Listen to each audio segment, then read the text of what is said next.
takes. Red hot takes. Red hot takes. Red hot.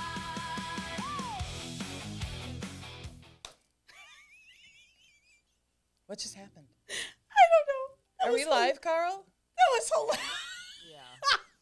You are. That was hilarious. Okay. So we're good. We're broadcasting now. The thingy dinger's We plugged are. in. Oh, We're wow. ready. We're live. All right. Apparently, there's a problem with my thingy ding. Happy Thursday, everyone. Today is July 30th, 2026. Welcome to the Red Hot Takes. After suffering through a 90-minute Village of Whiting meeting this week that could have been an email, I'm Brandy, I'm Trina. and we are the Red Hot Ladies. Welcome back to another episode of Portage County's premier morning show, brought to you at night, broadcast from the live, beautiful studios here at Create Portage County. I'd like to wish the one and only Alexis Walton happy birthday today. Happy birthday. She did our theme song, and we miss you. Would love to have you back sometime soon, and hope you're having a great happy birthday. Today's show is brought to you by the amazing Maher Water Care. They started their business here in Stevens Point on Main Street in 1950. Oh my goodness. They are family operated for 3 generations and now going on 4. Maher provides your water treatment needs, servicing families in their homes. They are North Central Wisconsin's trusted name and in water, serving Wisconsin for 76 years. Holy smokes. You can follow us on our Facebook if you're joining us live tonight, and on our YouTube channel, live as well, every Thursday at 6 p.m.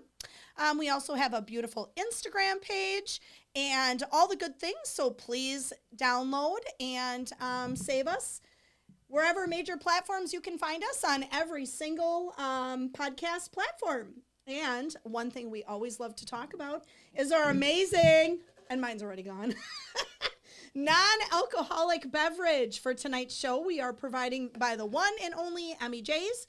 In tonight's drink, I have what's called the Dragon Fruit Elderflower Italian Energy Drink. Once again, they have not one, but 2 locations located, one in the city downtown of Stevens Point and one over in Park Ridge. That is called the Vault. And they have been up and running since 2003, and we are very blessed to have them. I'm interested to see what our guest thinks of her drink tonight. Before we move on, could we possibly give a quick shout out? We know that there's a group of municipal employees who get together and watch our show and have a good time with it. So we just want to say hello. Thanks for watching. Thank you for watching. We appreciate it. And they can share. If they have social media, they can share and talk about it. And They could. they could, if they have their own personal They Facebook. could, but just knowing that you're here with us just And warms my following. cockles. I thought she was supposed to say something else. Cockles is a real word. Oh my gosh. It's not dirty. It's not dirty. I'm over this Google thing. I am. Well, and I mean, they could also leave like a Feed- chat. Oh, And like if Carl. they have a question for our guests. Oh, that's really good. And they could comment, and we could. So if they comment, we could interact with them. So Carl, do interrupt us if we do have some. I info. read our live comments, so All right. I'm here. For those of you who don't know, that is Dr. Carl. He is our production assistant, the one and only. We And could he- not do the show without him. He does a phenomenal job. So with that being said, oh, my favorite topic that is driving me insane, construction chaos, is brought to you by the city of Stevens Point, the one and only municipality that tears up multiple thoroughfares all at the same time. Because orange barrels are basically Wisconsin state flower this time of year. That's so good. We need a little like pow to that one. Sorry. A pow. Oh, could we? Oh, get it? yep. Oh, there we Oh, go. That'll do it. Construction Chaos 101. Here we go. We could get a gong, and you could A gong you instead could of the gong woo, me when instead of my Ric you Flair. haven't done a Ric Flair woo in a while. know. We'll Back see at if it's we can coming. get you tonight. It's coming. On the south side, Business 51 is still closed between the McDill Pond. Are you okay over there? I got this Google thing back up. I'm over it. Oh, wow. She's very excited. She figured out how to use technology, folks. It's not my thing. All right. Crews are pouring concrete near Minnesota Avenue, and if the weather cooperates, that section could reopen in 2 to 3 weeks. The closure south of Naval Street intersection, though, will stick around for a while longer.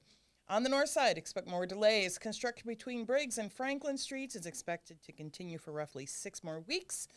Over on Michigan Avenue, the stretch between Dixon and Patch Street remains closed while crews continue installing storm sewer drainage systems and underground utilities beneath the railroad structure. Road building is expected to begin soon, with utility work continuing toward Dixon Street. Local access does remain available from the north. And a new one that's just been announced today, beginning on Monday, August 3rd, Church Street will be closed just south of the Clark Street intersection while crews perform utility maintenance. If you need to reach properties on Church Street from Ellis Street, you'll still have access, and Church Street north of Clark will remain open. The city expects that closure to last through the end of the day on Wednesday, August 5, so not too long. Yippity doo dah day. Did you just invent that? Yeah, just, Okay. get ready. Buckle up, everybody. Elsewhere, Elsewhere, 4th Avenue through the UWSP campus will stay closed through mid-August. In Plover, the Business 54 and Plover Road reconstruction project is still expected to continue through November. A little birdie told me that WisDOT A little birdie. has reduced the number of crews working on that project from 4 to 1. So congratulations, Wisconsin Department Gonna of take- Transportation. Gonna take a little bit longer. In Portage County, drivers also have a couple of road projects to keep in mind. County Highway D between Highway County A and Highway 54 remains closed through traffic as crews rebuild that roadway, with the project expected to wrap up in October. And beginning in early August, crews will begin resurfacing County Highway E between County Highway HH, also known as Old Highway 10, and Dam Road. The road will stay open, but flagging operations and delays are expected. Also, if you're taking a trip to Standing Rocks Park, take note. Beginning Monday, August 3rd, the road east of the park entrance will close through September 22. You'll still be able to access the park using the west entrance off Custer Road. So the next time your GPS confidently announces you have arrived, maybe don't celebrate just yet. There's a decent chance you've arrived at another orange barrel. For Or the in the latest in construction updates and road closures, visit spmetrowire.com. Or in the wrong direction, or flag the wrong way, or going the wrong. It's hard because we travel throughout this county quite a bit. I'm all over the place. And it's just getting to the point to where you go to another municipality, Plover, or and it's like, it's everywhere. I get it. It's everywhere, but it's Well, hard. is it though? Because In the county. No. Yeah, let's be. We're all Yeah. adults here. We can talk about this. This is going to be our hottest news I story for the day. understand that there are certain projects that you can do only at a certain time because you're waiting for grant funding or whatever to come in. Okay, fine. But if Portage County can figure this out and the Village of Plover can figure this out, what's going on, Stevens Point? Why you got to be that one kid in the class wait a minute. Hey, who's wait. got lice and had to shave his head, and now he's got to get back up on the monkey bars. Nobody else wants to play with him. That's what the city of Stevens Point is right now. The kid with lice from kindergarten class. Okay, you think that's funny. I'm look at Carl. I'm over going to pay my water bill today, and I normally pay it online, but I had some cash, so I was heading over to the water department. I'm like, okay, wait a minute. Did they close that down yet? So I'm going, and this police officer, local city police officer, is behind me. I swear to God, he's probably thinking, what is she doing? Because I went, took a left, and I was like, okay, oh, no, still open yet. I wasn't sure. Why would they close the road that you Not- need to travel to give them money? They would never do that. Oh, God. I just was like, okay, am I going to make it to the water department today?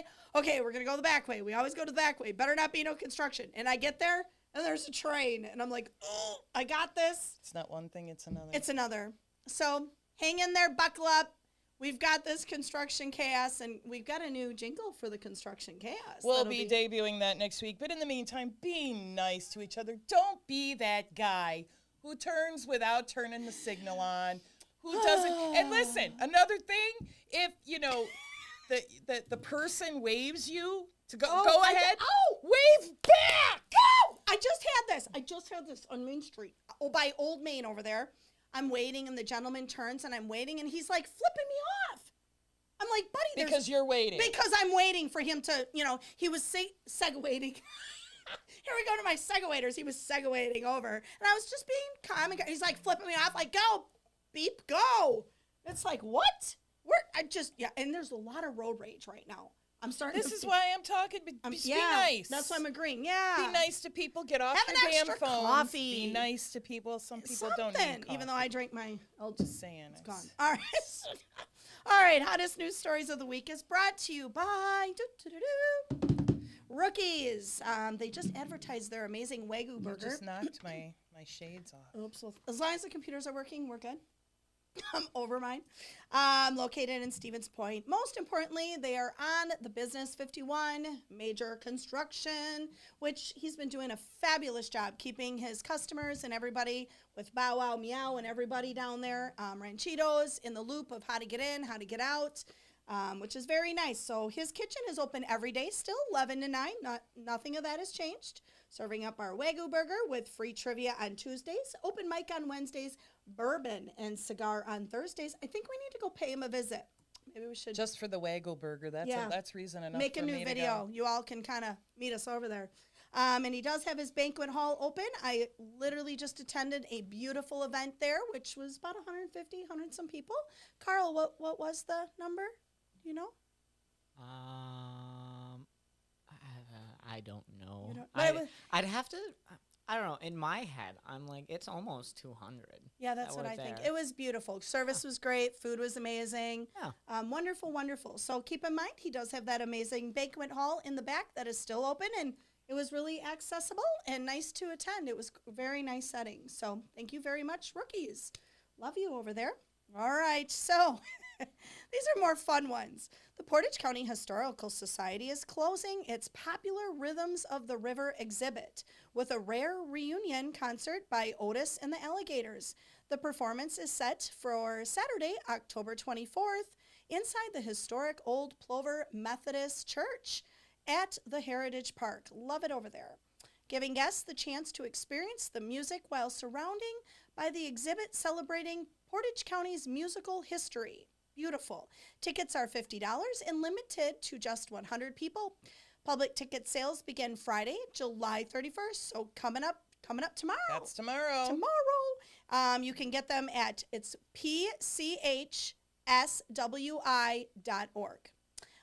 The Plover branch of Portage County Public Library is wrapping up its summer library program with free end of the summer splash party on Friday. I miss this.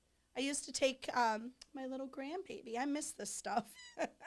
August 7th, the event begins 10:30 a.m. at the Plover branch, 2151 Roosevelt Drive, and features water games, crafts, and family-friendly activities for all ages.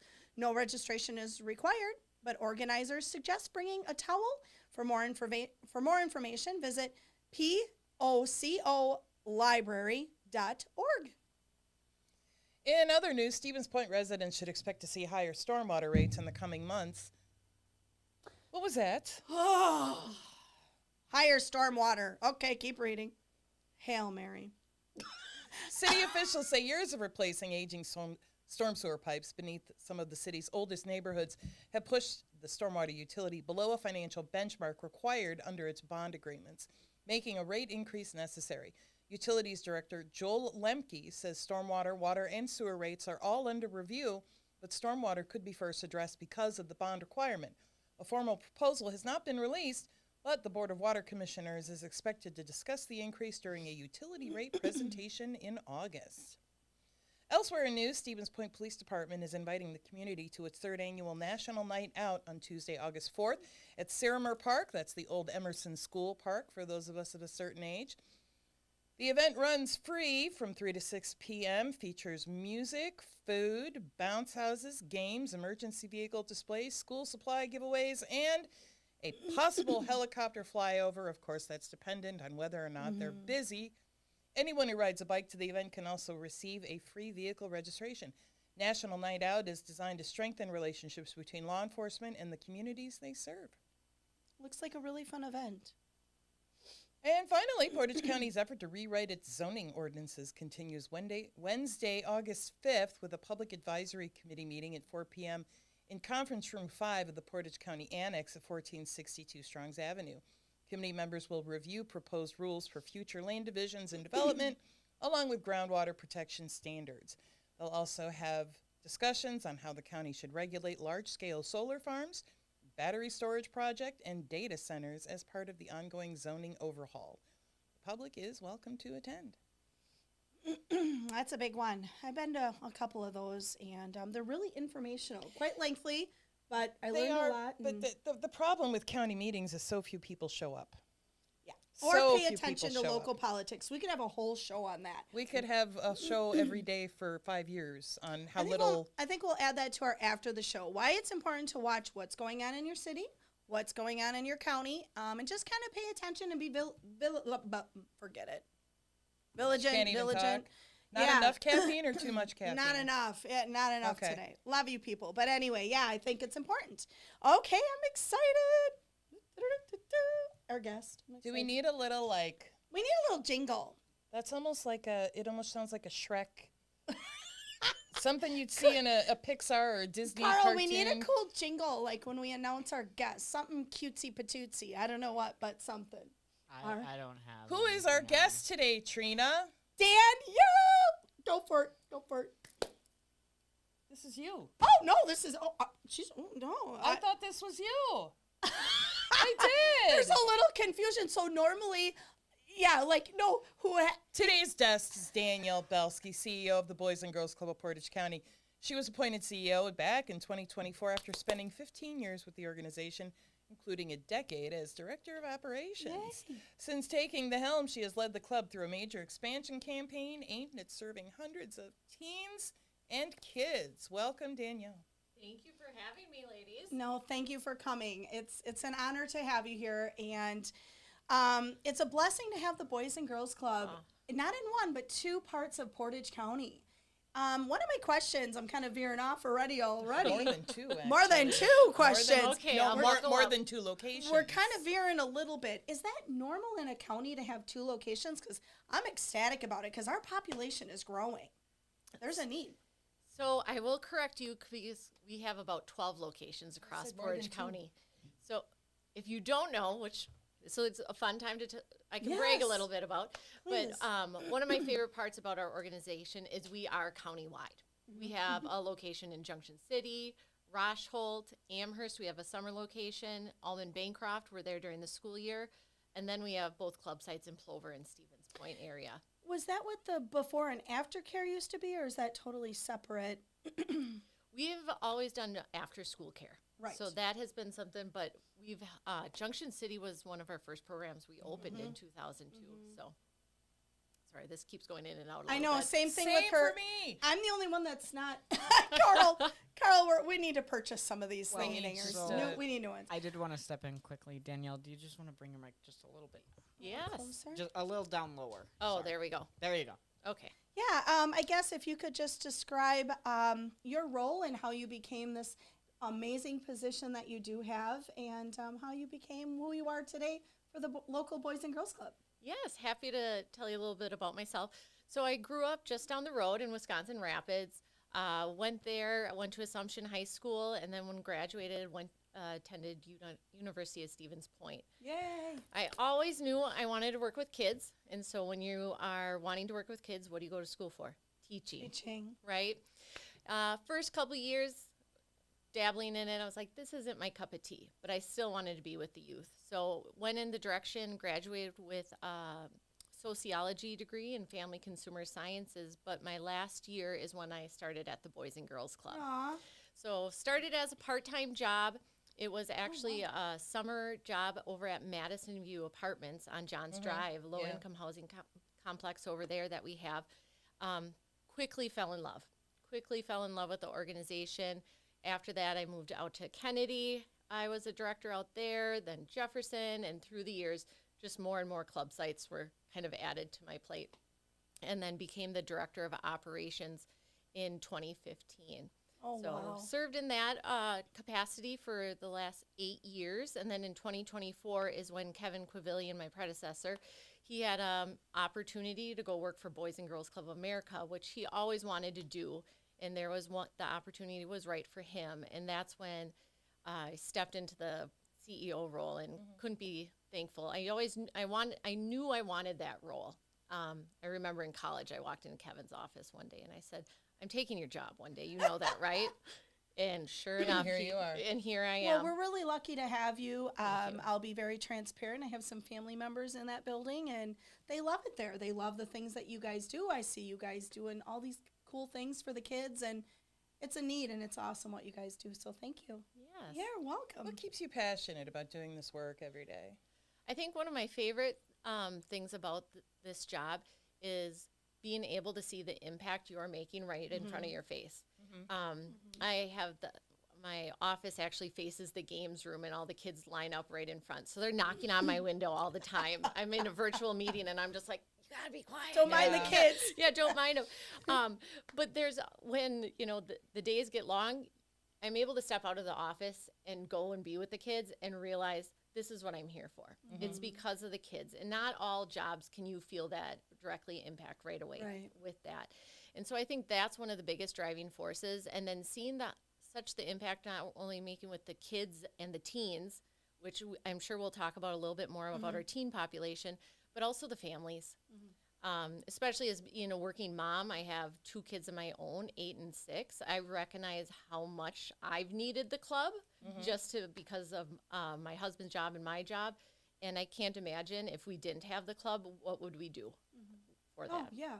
So Yeah, I was a single mom of 3 kids. My youngest is now in her mid-20s, and I wholeheartedly agree with you on that. yes. Yeah. Oh, I'm so into what she's saying, I can't focus. I'm so memorized. In the middle of this, tell us a little bit about what this cool thing's going on in this major capital campaign. For those who haven't been following closely, what are the key goals of this amazing expansion I'm so excited about? Because I remember it as Royal Woods, you know? Yep. So I still truck by and I'm like, this is so different. And it's so exciting what you're doing to such an amazing space. Yes. So our organization has been on this journey for 6 years. So it was right around COVID. Obviously, everything happens during COVID. Was really the time where we built Burrard Center in 2015. Our location right next to PJ Jacobs. We just kept seeing more and more teens come through the program, and it was right around that time when we got teens back in our clubhouse after COVID. Was when we just busted at the seams. We built that teen center at the Burrard Center for 40 kids. This summer, we had 80 kids in that room in one day. Oh, wow. And that was really the time where we're like, we need to do something now for the kids. Yeah. So 6 years, we explored a lot of different opportunities to see what was best fit for us as an organization. And one of the things you don't recognize is that when you build a Boys and Girls Club, you build it for 1st through 12th grade. Our Burrard Center is built that way. Our Plover Center is currently serving 1st through 6th grade. Okay. So we recognized quickly that, okay, we have a large population of teens. We need to add another teen location. And to make it really sustainable, we wanted to add on, and rather than having its own special teen center facility. So we're looking forward to it. It'll alleviate that pressure that we're seeing at the Stevens Point site. But I know there's a lot of Ben Franklin kids. Ben Franklin kids are about 25% of our population of being served. Majority, obviously, are all PJs and Spash. Well, it's right there. Yeah. Exactly. So I'm really excited for this opportunity. So we'll be adding on a teen center to our Plover Center down there. We'll also be updating our kitchen and a new cafeteria because we give nightly meals out to all of our kids and snacks, and we prep those in-house. So we need to update that so we can keep serving the kids, because we don't like hangry kids at the club. Right. No one likes a hangry kid, let's be Right. honest. Yeah. Even hangry adults. Oh, I know. Sometimes I have to check on myself. So, kitchen, cafeteria, and then remodeling our cafeteria, which it was, we're going to turn that into 2 elementary spaces. Oh, wow. So being able to add a lot more capacity that we can serve more kids in that area. Oh, wonderful. So how is this going to affect the current Stevens Point site? Sorry, I got to fix those. That's okay. No, you could even take them off if Oh, you no. wanted. Yeah. Good. Really what we're looking to do is going to alleviate that pressure. We're going to have this teen center is going to be built for the teens. So we're going to be able to provide more opportunities. So we're going to have a dedicated workforce development center in there, an Oh, wow. esports room, a room that's dedicated for academic and homework. That's one thing is when you come into it, if you've ever been in our facility, our teen center is one large space. It can be very loud for some kids, and especially we have a large population of kids that just want to come and do homework after school. So we'll have that dedicated space for them. We're also going to have it their own STEAM, which is like science, technology, engineering, math, but we'll also add arts component in that. So really develop more of a maker space with 3D printers, being able for them to get hands-on with those types of activities. Wow. And then also we have a Keystone Leadership Group, which is much like a student government that you would see at SPASH. Yeah. But it's the Boys and Girls Club version. And so they'd have a dedicated leadership conference room, and then they also would have a snack shack, what we would call. This sounds unbelievable. I think, Carl, road trip. We're going to hang out at these two places. Yeah, this sounds so great. So I think what it means, going back to the question, what does it mean for the Stevens Point Center, is there's going to be that's going to relieve that pressure. And I think what it leads into also is that we're not going to have boundaries for our teen center. So right now, if depending upon as a little kid as an elementary school, what school you attend dictates what Boys and Girls Club you go to. That was one of my questions. I was like, okay, is it like Ben Franklin and PJ's, there's a cutoff, or do the families like, hey, I want to go to the Plover location today. We're staying at Grandma's. Yes. And that's really for the teens. We're going to do that because as a teen, you don't want to be separated from your friends. We're not going to do that. Recognizing that what we're building in Plover might have more amenities that we might be able to provide in Stevens Point. And so having that flexibility with those teens, that's what we're really wanting to do is remove those barriers. If we need we'll be looking into transportation. The school district helps provide after school transportation to our Burrard and Plover Center already. Wow. So we have a great partnership with them, but that's really what we're looking to do is, break those barriers so families can attend in any of our locations and have access to a club. How is it the school district is decreasing in size? How is it you guys are increasing in your population? Yes. So I almost brought him with me. Our secret sauce is Devon, our teen center director. So Devon has been one that's been with our organization for over 10 years, and his assistant Jenna. And I would say that having the right staff in your teen center dictates so much of it, because the kids really follow him, right? When you are a teen, you don't want to listen to your parents all the time. You're going to be a little bit more like, we all did it, right? Yeah. And Jenna and Devon are able to develop these relationships with these teens where they want to come back. And I think, too, that the Teen Center is providing so many more opportunities for kids. And that's another key piece is how do we get the kids being able to do field trips, workforce development, resume building. We do junior staff, so they come and work with the kids. I think all of those combined really draws in a large audience. Kids want to be social, but where do you go and do that? Especially in summertime and after school or late night on a Friday night. Friday nights we do late night teen nights, and so every Friday is a different theme. So we've done like Harry Potter theme, Pokemon Go way back in the day. I did not know this. This is great. So in our Keystone Leadership Group develops those themes. So it's very kid driven. So they get their friends to come over too. But there's a lot of different reasons our teens, but it really comes down to the teens vote with their feet. And the amount of teens we're seeing is just remarkable. And it's because of the dedicated staff and what we're able to offer to them. I was just going to say, I think if you get a child or a teenager who really bonds with you and also the atmosphere, that's really going to make a huge difference in what you guys have to offer, and the effect that you're having on these kids could make or break a future for a child. I love that. Wow. Little goosebumps there for a moment. I can't even follow any questions. It's just phenomenal. I did have a question while you were speaking, and I was like, oh, what about something?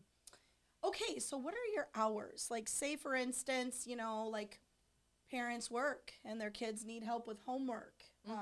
Is that ever become a thing where they stay a little bit later if the parents are at a meeting? And That's a great question. And so during the summertime, we're Monday through Friday, 7:30 a.m. to 5:30 p.m. So we really accommodate that full 10-hour day for parents, whether they work 9 to 5 or 8 to 4, whatever that is.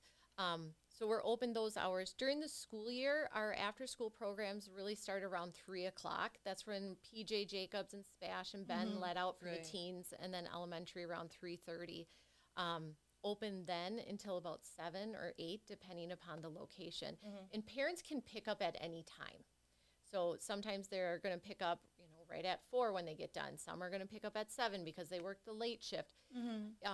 Or have a meeting. Or have a meet, Yeah. or just want to get the groceries done without having the kid with them. Yeah, Sure. that's my mind is like, this is good. Yeah, Like, yeah. So we provide that flexibility, and we look at ourselves as more of like an open center in that sense, where you don't have to tell us what day your child is attending. We really do averages and have a good understanding of when are the kids, how many of the kids we're going to get.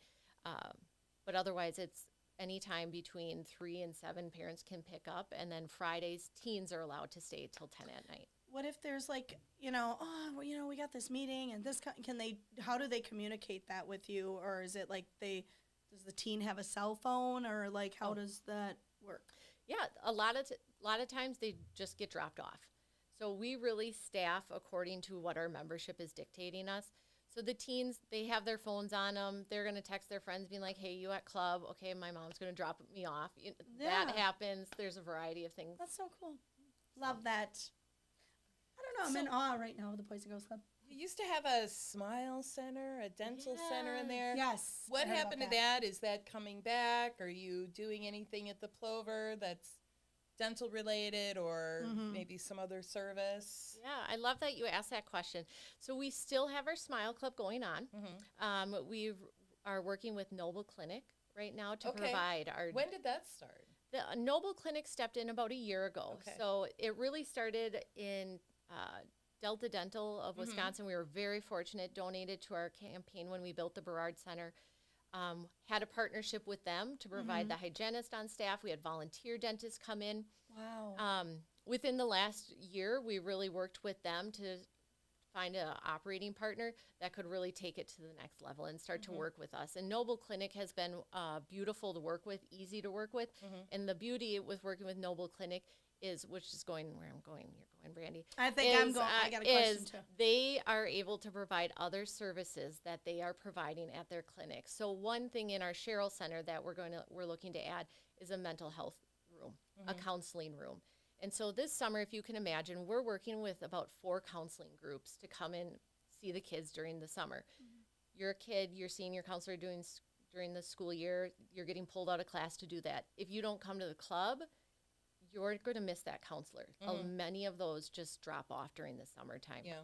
And so we have counselors coming in to meet with the kids during the summertime. We have to have staff work remote on those days because we don't have a dedicated space for that to happen. So in our Cheryl Center, we're going to have a dedicated mentoring counseling room that'll be for those third-party counselors and mentors to come in and work with those kids. Phenomenal. So it's hard being a teen nowadays. Oh, phenomenal. It is, so- Well, thank you for answering the question with, the cutoff, because I was thinking to myself, how are they going to do that but that'll, like you said, that'll alleviate some of it and point, and they'll have that available in Plover. That makes so sense. Okay, so after the expansion and all that's accomplished, when and where and how and what do you see you guys where you are in 5 to 10 years if the numbers keep doing what they're doing? That's a great question. We've had a lot going on, I would say, in the last 2 years. I'm not sure if you're aware, but we just expanded into the Marshfield community and wrapped up a $8 million capital campaign.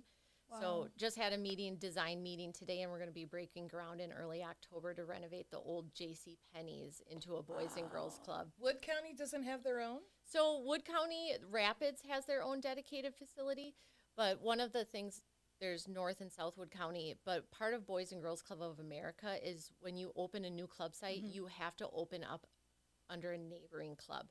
And so Kevin, at the time when we were having these discussions, worked with Wausau Boys and Girls Club in the Wisconsin Rapids to see, hey, Marshfield's wanting one, who makes the most sense? Where do we go? Where do Yeah. we go, and who wants to take this on?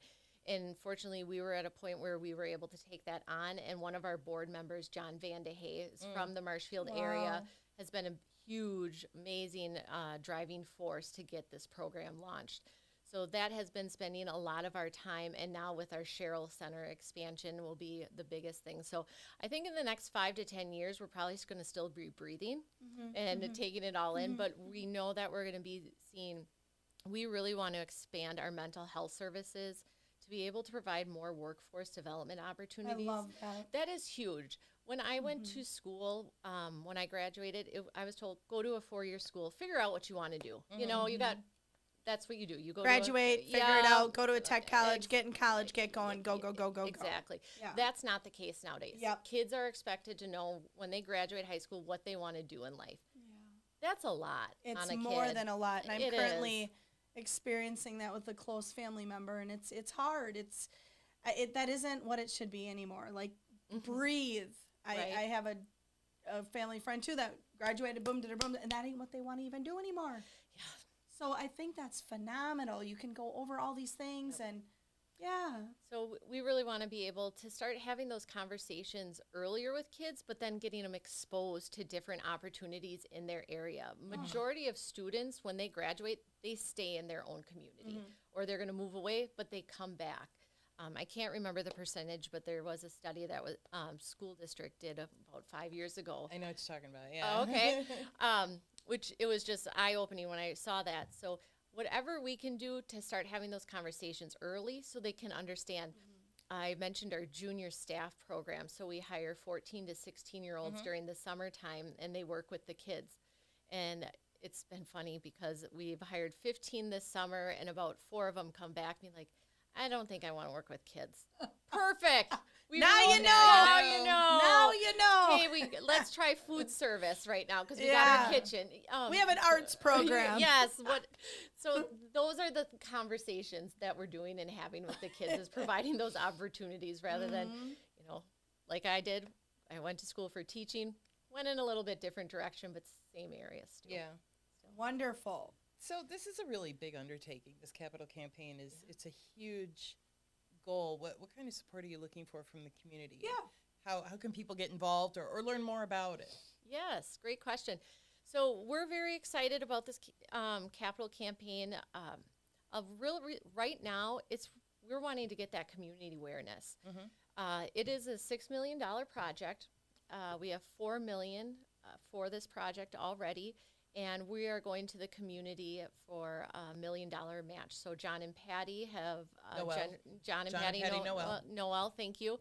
Have graciously are going to match up to $1 million so we can hit that $6 million Wow, goal. that's wonderful. So I think right now it's very much community awareness on our social media, on our Facebook page. We're releasing each week videos about why we need this. Why does the community need this? What are we going to do with this capital campaign? So I think right now it's really that making sure everyone's aware and understands why we're doing this. Right. That is huge. And it's important. It is. It's so many cool things you guys are doing. This is exciting. Wow.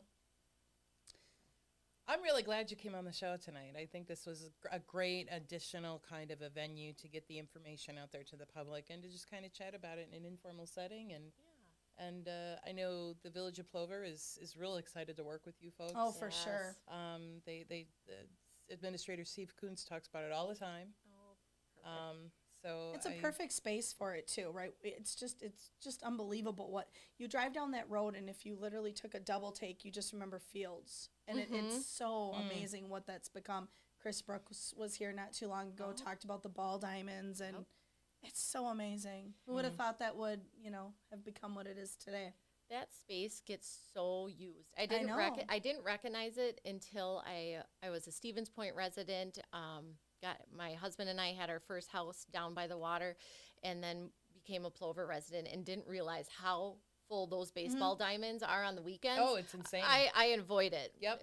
Because of the speed bumps too. But yeah, local just- businesses as Oh, well. yeah. You stop to get an ice cream over. It's crazy. Yes. It's like, oh, there's a tournament. But it works out so well because we're operating and using that facility during the week. PWYA comes in after school, like later hours, and doing their flag football, baseball programs, using it on the weekends. It's so heavily used by the community. Yeah. So it's a great location for a boys and girls club. and between the Village of Plover, between Plover Whiting Youth Athletics, a number of other groups that I'm probably forgetting this time, we have a good thing going over there, and they're all so supportive of this expansion. And so if there's a family, too, that wants to reach out and say, hey, and just give a call. Oh, yes, Or talk exactly. to the school, or call you. You can go to our website,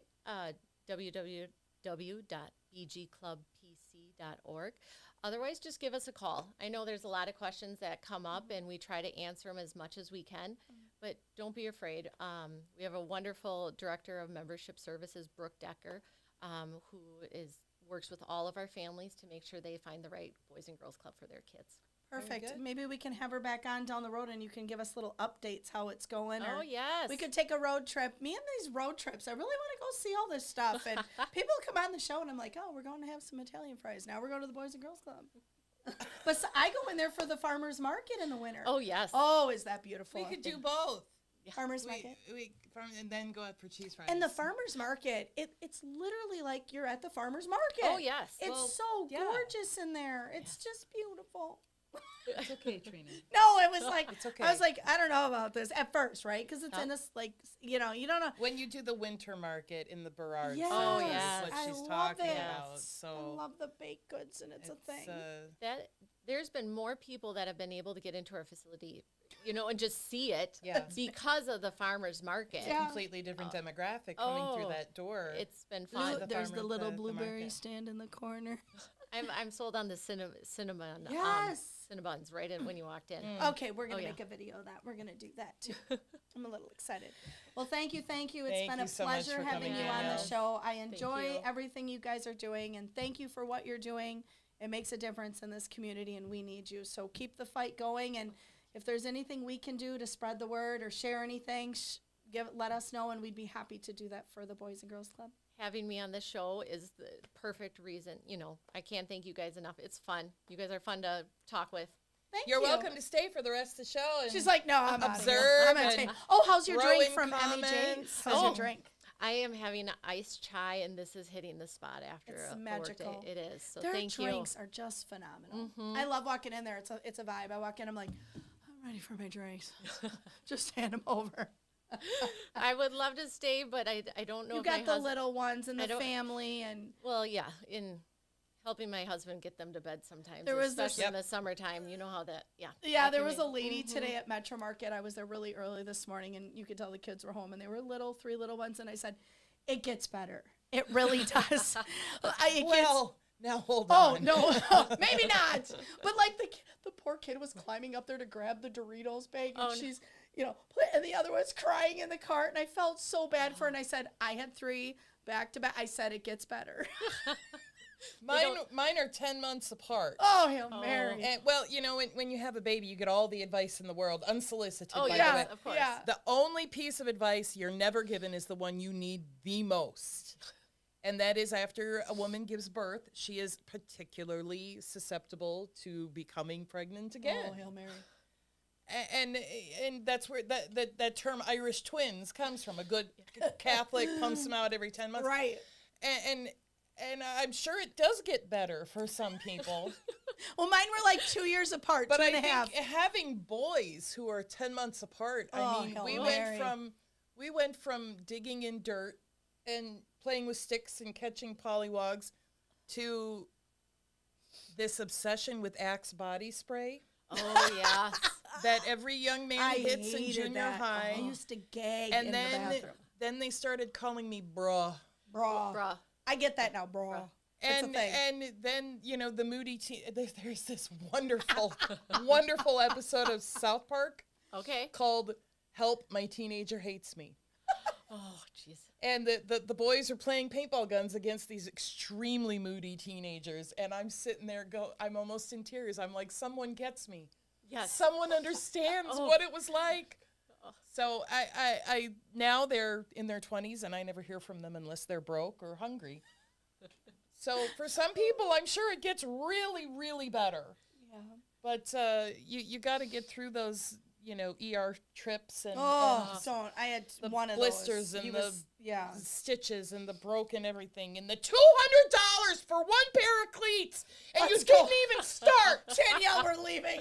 I opened up a clearly can a of sore spot. worms. Yes. All yes. right. Well, thank you. Yes, I thank adore you. you. I look forward you. to I working with appreciate you it. down the road and talking. And Perfect. thank you for what you're doing. I do have a question Oh. from somebody Oh. in the audience. Oh. You're the So- first one But- anyone's asked to guest And we've question asked to. them to do my. this. I'm kind of worried. So before you head out, Jim has a question. Oh, hi, Jim. What is your favorite restaurant in Pointer Plover? Oh my god. For the guest or for all of What us? is this I your guess it could husband go to or all of something? us. This doesn't- I don't know. I Why just is this attacking Jim, the this guest? has Jim? nothing to do. No. Who's this, Jim? right? Is it anonymous? no, it's Jim. Jim. It's a Jim. Yeah.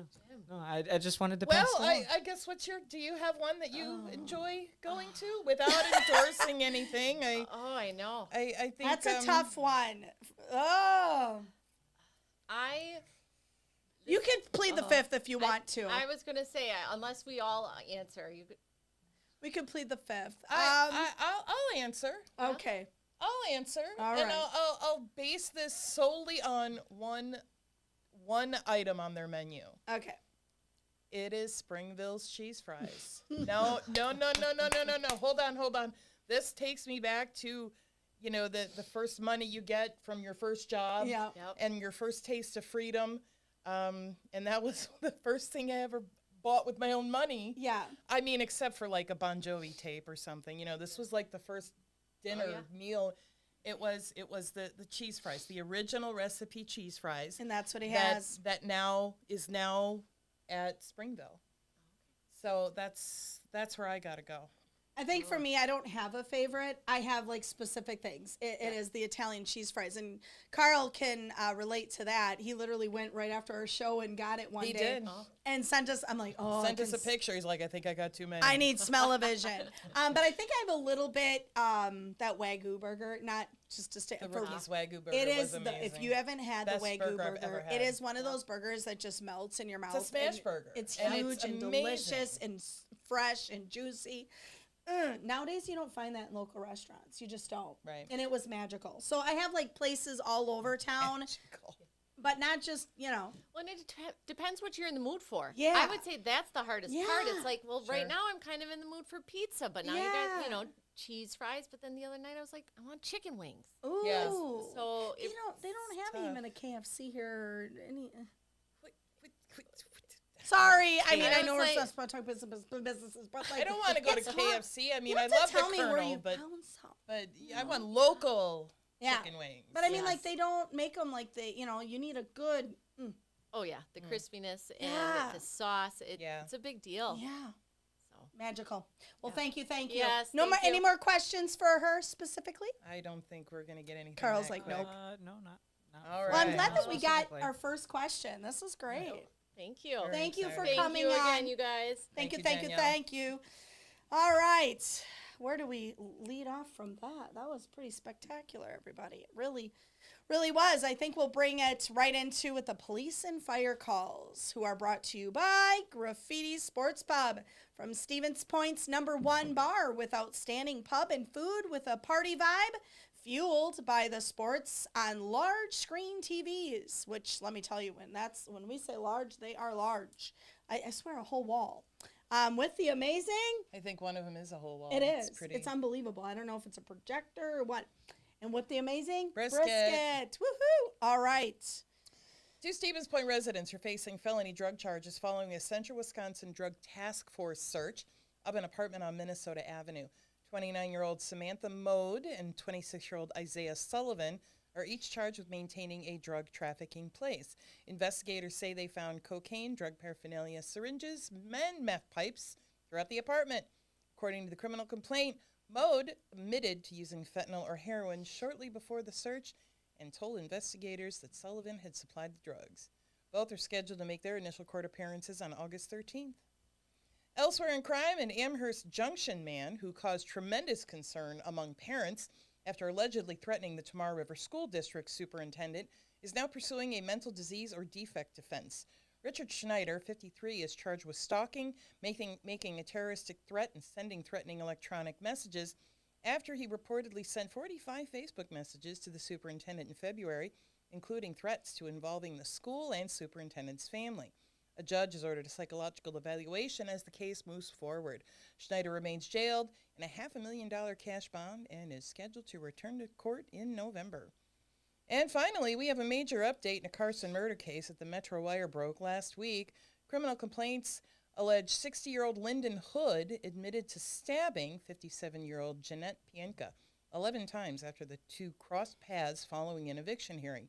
Investigators say Hood told detectives that he drove to Pienka's home, attacked her outside, and continued stabbing her as they fell to the ground. Prosecutors also significantly reduced the case against Sarah Pienka, the victim's sister. Instead of felony aiding a felon charges, she now faces misdemeanor counts of obstructing an officer and failing to report a crime. Her bond was reduced from $500,000 cash to $10,000 cash, while Hood remains jailed on a $1 million cash bond. And both are due back in court August 31. Such a sad story, a local story. It was just emotional. All right, thank you again for joining us tonight. You can follow us on our Facebook, which we're live right now, and on our YouTube channel. We have an Instagram, and subscribe to the Red Hot Takes. Again, on our YouTube channel, you can also download our weekly episodes on Spotify, iTunes, and the other major platforms. Thank you so much. All right, Brandy, I am anxious to hear this red hot take you've been talking about. The Village of Whiting spent nearly an hour this week discussing a proposed camping ordinance. It could have saved everyone the time. Not because the subject wasn't important, quite the opposite. If a municipality is going to consider an ordinance that affects law enforcement, property rights, and some of its most vulnerable citizens, the discussion should be built on facts. Instead, this discussion was built on questions. Committee members had no comparison or neighboring ordinances. There was no staff report outlining why a camping ordinance was needed. No data showing whether camping or vagrancy is actually a recurring problem in Whiting. Only anecdotal stories committee members heard from various sources. The village had every opportunity to provide that information. Stevens Point has spent months debating homelessness, camping, and vehicle habitation. Plover has its own ordinances. These communities are Whiting's neighbors to the north and south. Their ordinances are public records, yet they were never presented as part of the discussion this week. Even more puzzling is that the committee members didn't even ask. The Village of Whiting relies on the Portage County Sheriff's Office for law enforcement, and if anyone knows whether camping is actually an issue in the village, it's deputies who answer the calls. No one asked the basic question: how many calls for camping or vagrancy does the Sheriff's Office actually receive in Whiting? Public policy cannot begin with assumptions. It should begin with evidence. Ironically, Village President Bill Togner acknowledged another issue entirely. He said that Sheriff Mike Lucas has repeatedly told village officials that deputies would enforce state law and county ordinances, not Whiting's municipal code. That should have come at the beginning of the meeting! I'm like, what? It would have saved everybody time! That remark would have stopped the discussion in its tracks. I still want to know how many reports were there. That wasn't even brought up. It wasn't even brought, they didn't even ask. Okay. All right. Okay. You might go through all of the process of writing ordinances that have no impact. If that's even a possibility, why wasn't it answered before the committee meeting? And it's now become a thing that they don't even have. It's newsworthy because they didn't even ask. So if you're going to do a thing in public, right, do it. But do it right or well, or at least halfway well. But if the news becomes you not doing something, that shouldn't even be the story here. I'm like, okay, so why is this? Yeah, okay. Togner explained to me after the meeting that there was no background packet supporting documents because the committee had been discussing ordinances for some time. Yet he hasn't been able to explain why a summary memo of those previous discussions was not included in this week's meeting packet. He's completely missing the point, and I would argue that his leadership for the Village of Whiting is very weak. Meeting packets are not just for elected officials. They are for the public. They provide context. They establish facts. They ensure everyone begins the conversation with the same information. And why they're even there to begin with. Thank you. Instead, the committee spent much of its meeting asking questions that should have been answered long before the damn agenda was published. That's pretty good. That's pretty good. To its credit, the committee voted 3-2 against recommending a camping ordinance, and given the lack of preparation, that was the right decision. But a larger lesson remains. Public meetings are where elected officials should debate ideas, not when they begin to research those ideas. This week's discussion wasn't a failure because of how it ended. It was a failure because it wasn't ready to begin at all. My 5-year-old nephew could have run a meeting better. Oh, that's pretty good. I'm done. You all right there? No, that's pretty good. Like, I'm sitting here going, okay, what are the numbers? How many, That's what I was expecting too. I was so excited. and was there's no looking way forward you to missed the packet. And I emailed 3 people and I asked in person. There is no packet. There are no supporting documents. Okay, moving on. Wow, maybe they should come to a city meeting or a Plover meeting. Well, I think for some city meetings you could maybe get through them with some popcorn. Whiting, they really missed the ball on this one in a Wow. big way. That would have been interesting to see. Okay, I think I'll close the show today again, wishing Alexis Walton an unbelievable happy birthday with the upcoming weekend. I And love we, you. We could sing for her, but no. she's a professional singer, Nope. and we would Nope, just sound nope. Can you awful by imagine? comparison. We would lose followers. I think people would unsubscribe. to Well, maybe not. Wasn't there that guy who sang the Chocolate Rain thing and he looked so ridiculous that he went viral? It was one of the first viral videos on you. If we did something badly enough, Maybe we go. it could be viral for the wrong reasons, Wait, and wait, we wait. don't want that. But Happy birthday. No, stop. Gosh Okay. darn it. I tried. but Okay. happy birthday, yes. Happy birthday. We love you. We appreciate you. We're excited to have you back on I this just show. like you. I just don't know you well enough to love you. I'm sorry. All right then. Hello. All right. So buy those tickets, do the things, and tell those that matter the most to you, and even if they don't, that you love them. Life is too short. See you next Thursday for more laughter and banter with the Red Hot Takes. Don't text your ex. You'll thank us tomorrow. That So was long, good. everybody. See you next week. Toodaloo. Toodaloo.